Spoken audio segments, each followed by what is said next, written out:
राजभर के खाते में आई 3 और विधानसभा सीटें। उम्मीदवारों के नाम भी कर लिए गए फाइनल। देखिए कौन कौन सी सीटें ओपी राजभर को और मिली।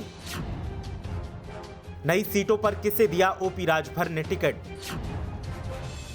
नई सीटों के मिलते ही राजभर ने देखिए क्या कहा। बीजेपी के खिलाफ राजभर ने फिर उगला बारूद। राजभर के ऐलान जंग से बीजेपी के हाथ पांव फूले। गठबंधन साथियों के साथ सपा का तालमेल लगातार बढ़ता जा रहा है और सपा की तरफ से गठबंधन साथियों की सीटों को भी लगातार फाइनल किया जा रहा है। पश्चिम में जहां सपा आरएलडी के साथ अपनी पैठ बढ़ा रही है, तो वहीं पूर्वांचल में सपा की तरफ से ओपी राजभर के साथ भी लगातार अपनी दोस्ती को मजबूती दे रही है। गठबंधन में शामिल आरएलडी की सीटों पर तो तस्वीर लगभग पूरी तरीके से साफ हो गई है, लेकिन सुभाषपा को लेकर अब तक कुछ तस्वीर साफ नहीं दिखाई दे रही थी। इस बीच खबर आई कि ओम प्रकाश राजभर के खाते में 3 और विधानसभा सीटों का नाम जुड़ गया है।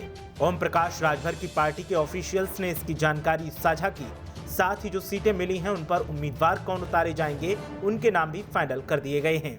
ओपी राजभर की तरफ से जैसे ही सियासी ऐलान किए गए तो बीजेपी आलाकमान एक बार फिर हल्कान दिखाई दिया और इसकी वजह है कि कभी राजभर बीजेपी की जीत का फैक्टर बने थे, तो अब वो सपा के साथ हाथ मिला चुके हैं। दरअसल सबको पता है कि 2022 विधानसभा चुनाव में बीजेपी के खिलाफ छोटे दलों के गठबंधन के साथ उतर रही समाजवादी पार्टी ने बीते दिनों अपने प्रत्याशियों की सूची जारी की है। राष्ट्रीय लोक दल ने भी पश्चिमी उत्तर प्रदेश में ज्यादातर सीटों पर अपने प्रत्याशी फाइनल कर दिए हैं। माना जा रहा है कि अयोध्या मंडल में भी आरएलडी को 1-2 सीट मिल सकती हैं। योगी आदित्यनाथ सरकार में कैबिनेट मंत्री रहे ओम प्रकाश राजभर की सुहेलदेव भारतीय समाज पार्टी ने भी अब अपने 3 प्रत्याशियों की एक सूची जारी की है। इसमें 3 जिलों से एक प्रत्याशी का नाम शामिल है। इसके साथ ही लिखा गया है कि समाजवादी पार्टी के साथ गठबंधन में शामिल सुहेलदेव भारतीय समाज पार्टी के प्रत्याशियों की तीसरी सूची भी जल्द ही जारी की जाएगी। सुहेलदेव भारतीय समाज पार्टी ने हरदोई के संडीला से सुनील अर्कवंशी, सीतापुर के मिश्रिक से मनोज कुमार राजवंशी और बहराइच के वलहा से ललिता हरिंद्र को प्रत्याशी घोषित किया है। इससे पहले सुहेलदेव भारतीय समाज पार्टी के मुखिया ओम प्रकाश राजभर ने पीएम नरेंद्र मोदी के संसदीय क्षेत्र वाराणसी में बीजेपी को टक्कर देने का फैसला किया। वाराणसी की श्योपुर विधानसभा सीट से ओपी राजभर मैदान में उतरने वाले हैं। श्योपुर से वर्तमान में विधायक अनिल राजभर योगी सरकार में कैबिनेट मंत्री हैं। ओम प्रकाश राजभर ने बताया कि सपा गठबंधन में सुभाषपा को वाराणसी की श्योपुर और अजगरा सीट मिली है। हम तो कार्यकर्ताओं की इच्छा के सम्मान में श्योपुर से चुनाव लड़ेंगे। विधानसभा चुनाव 2017 में श्योपुर से बीजेपपी प्रत्याशी अनिल राजभर ने 1,10,453 वोट पाकर जीत हासिल की थी। उन्होंने सपा के आनंद मोहन गुड्डू यादव को 54,259 वोटों से हराया था।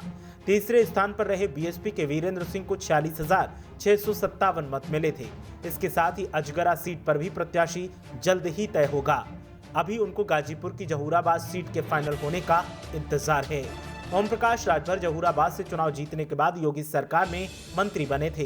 पिछले चुनाव में सुभाषपा और भाजपा का गठबंधन था।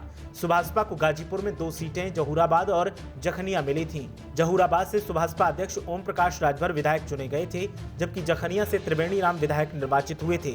ओम प्रकाश राजभर बीजेपी सरकार में पिछड़ा वर्ग और दिव्यांग कल्याण मंत्री रहे, लेकिन बाद में वो सरकार से अलग हो गए थे। इस बार के चुनाव में सुभाषपा ने सपा से गठबंधन कर लिया है। गठबंधन का सहयोगी प्रसपा भी है। इस बार गठबंधन का सबसे अधिक पेंच सुभाषपा अध्यक्ष की सीट जहूराबाद पर ही फंसा है। 5 सीटें लगभग सुभाषपा की फाइनल मानी जा रही हैं और आगे कितनी सीटें मिलेंगी वो भी जल्द ही पता चल जाएगा। सुभाषपा की तरफ से दावा किया जा रहा है कि जिस भी सीट से हमारा उम्मीदवार मैदान में उतरेगा उस सीट से जीत गठबंधन की ही होगी। बीजेपी को इस बार हराने का हमने पूरा खाका तैयार कर लिया है। देखना यह है कि ये दावा कितना सटीक साबित होता है। ब्यूरो रिपोर्ट, मीडिया हलचल।